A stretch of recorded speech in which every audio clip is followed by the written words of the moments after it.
नमस्कार मराठी रसिक श्रोते हो. ग्रामीण कथांची मेजवानी यामध्ये आपले स्वागत आहे. कथा पारू, एक अतूट प्रेम कथा. श्रोते हो, कथेच्या तिसऱ्या भागात आपण ऐकले होते की बजरंगाने व त्याच्या साथीदाराने शिवाला गुराप्रमाणे मारले होते. परंतु काही लोकांच्या आवाजाने बजरंगा व त्याचा साथीदार अंधारातून पळून गेले. आता ऐकूया कथेचा पुढचा भाग. पारू, एक अतूट प्रेम कथा. त्याने हातातील काठी दूर भिरकावली आणि सर्जासहित तो अंधारातून पळून गेला. परंतु शिवा मात्र जीवाच्या आकांताने ओरडत व विव्हळत होता. पांदीतून येणाऱ्या लोकांना शिवाचे ओरडणे व विव्हळणे ऐकू गेले. ते शिवाजवळ आले. त्यांनी शिवाला तात्काळ ओळखले. ते सर्वजण बाजूच्याच वाडीतले असल्याने शिवा व त्यांचा तसा परिचय होताच. त्यांनी शिवाला त्याच्या घरी पोहोचविले. शिवाला अशा अवस्थेत पाहताच त्याच्या आईने हंबरडाच फोडला. तिने त्याला आपल्या कुशीत घेतले.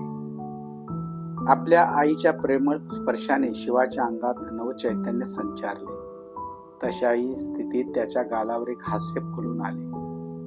परंतु ती माऊली मात्र आपल्या लाडक्याचे डोके आपल्या मांडीवर ठेवून त्याच्या अंगावर उठलेल्या वळांकडे पाहून रात्रभर रडत होती. अंगातल्या वेदनेने गेले 2 दिवस शिवा अंथरुणावरून उठूच शकला नाही. परंतु तिसऱ्या दिवशी मात्र तो उठलाच.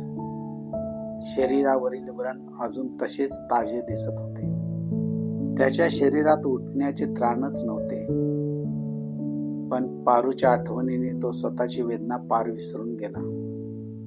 कशी असेल पारू? तिची जखम कशी असेल? काही कमी जास्त तर झालं नसेल ना? आणि पारूच्या आठवणीने शिवा उठला. खरं म्हणजे गेल्या 2 दिवसात हजारो वेळा शिवाला पारूची आठवण आली असेल. पण तो तरी काय करणार होता? त्याच्या अंगात तर एवढे बळ कुठे शिल्लक राहिले होते. परंतु आज कसल्याही परिस्थितीत पारूला भेटायचंच असं मनाशी ठरवून शिवाने पायात वाहना सरकावल्या आणि तो घराबाहेर पडला. संतू डोंबाऱ्याच्या पालासमोर येताच त्याने हळूच आवाज दिला, पारू. त्याबरोबर फाटकी गोधडी अंगावर लपेटून झोपलेली पारू त्या आवाजाने ताडकन उठून बसली. समोर शिवाला पाहताच कोमेजलेला चेहरा सूर्याच्या किरणाप्रमाणे उजळून निघाला. या की आत या, पारूने शिवाला आत बोलवले आणि बाजूलाच असलेल्या कपड्याच्या ढिगाऱ्यातून एक बऱ्यापैकी दिसणारी गोधडी तिने शिवाला बसण्यासाठी अंथरली. असू दे असू दे, अगं मी काय साहेब हाय वय, चालेल की मी जमिनीवरच बसतो, शिवा म्हणाला. नग नग, या वाकळवरच बसा. कसं आहे तुझं डोसकं? जखम बरी आहे ना? गोधडीवर बसत कोमेजलेल्या आवाजात शिवाने विचारले. आज 3 दिवस झालं तुम्हासनी इथे येऊन. 3 दिवसातनं आज येतायसा विचारपूस कराया? तुमचं पण बरोबर आहे. मी डोंबारीन बाय, कोण लागते तुमची मी? तुमचं जर कुणी असतं तर एवढ्या दिवस राहिला असता का तुम्ही? मला वाटलं ह्या दुनियेत कुणीतरी जिव्हाळ्याचं माणूस आहे आपलं. आणि पारूच्या मोठमोठाल्या काळ्याशार डोळ्यातून घळघळ आसवे उघडू लागले. आपल्या उघळणाऱ्या आसवांना त्या फाटलेल्या साडीच्या पदराचा घालून ती पुढे म्हणाली, मी बरी आहे. माझी जखम बी बरी आहे. व्हायचं ठणका मारतोय. होईल लवकर बरी. तुमचं कसं आहे? तुमची आई बरी आहे ना? होय, बरं आहे की. माझी आई बी बरी आहे. पारू, एक सांगू? अगं गेल्या 2-3 दिवसापासून मला तुझी लईच आठवण. आणि शिवा पुढे काय बोलणार एवढ्यात पारूचा एक लहान भाऊ मामा मामा म्हणत शिवाच्या पाठीला बिलगला. त्याबरोबर अंगावरच्या जखमाच्या वेदनेने शिवा कळवळला. आपले तोंड दोन्ही हाताच्या ओंजळीत धरून होणाऱ्या वेदना सहन करत शिवाने डोळे झाकले. अंगावर पडलेलं ते पोरग शिवा कळवळताच बाहेर पळून गेलं. थोड्या वेळाने शिवाने डोळे उघडले. तेव्हा पारू शिवाजवळ सरकत म्हणाली, काय झालं तुम्हाला? कुठं काय लागलंय काय? आणि तिने शिवाच्या पाठीवरून हात फिरवला. त्याबरोबर शिवा पुन्हा करत कळवळला. आता मात्र कुठलाच आडपडदा न ठेवता झटकन पारूने शिवाचा सदरावर ओढला.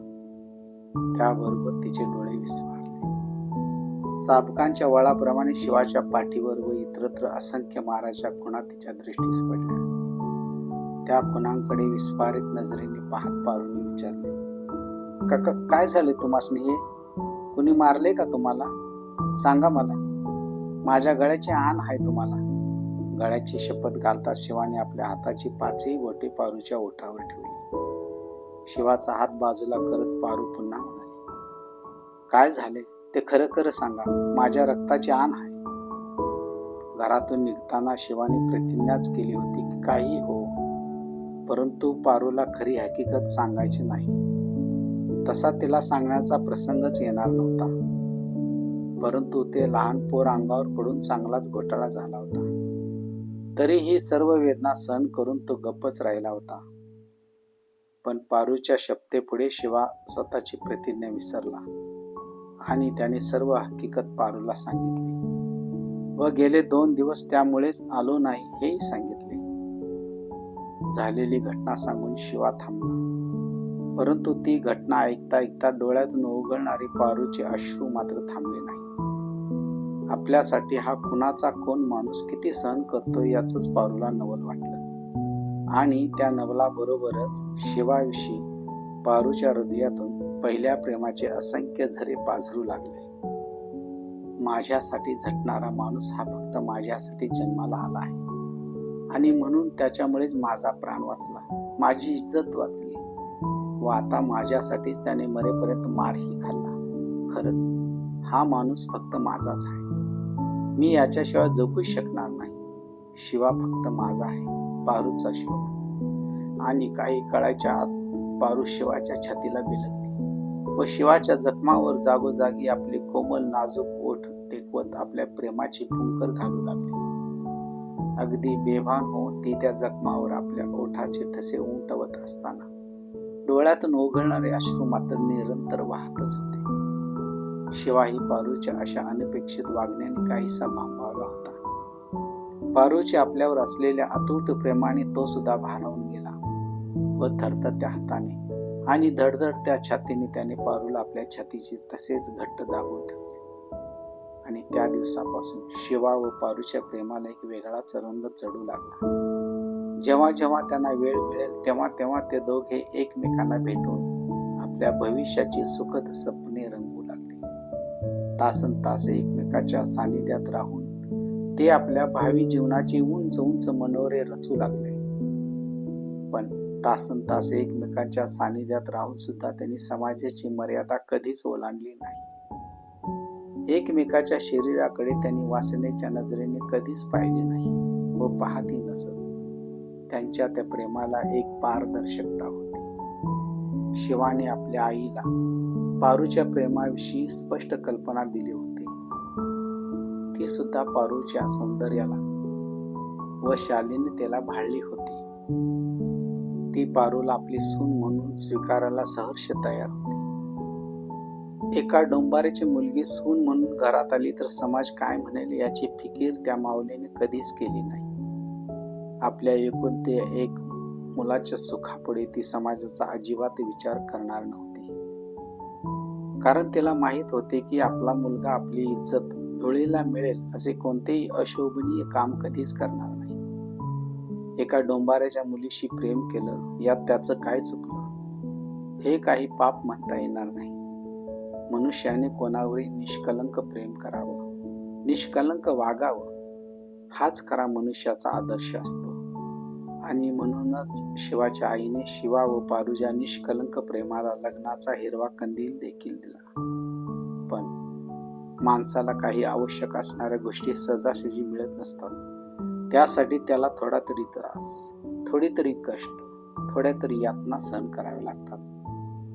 परिणामी त्याचा शेवट चांगलाच होतो असेही नाही. एक दिवस सायंकाळच्या वेळेस सावडीसमोर चिलीम फुंकत बसलेल्या संतू डोंबाऱ्याला बजरंगा बळेबळेच हाताला धरून ओढून नेत म्हणाला, नाना, एक काम होतं तुझ्याकडे. माझ्याकडं? आणि ते र कसलं?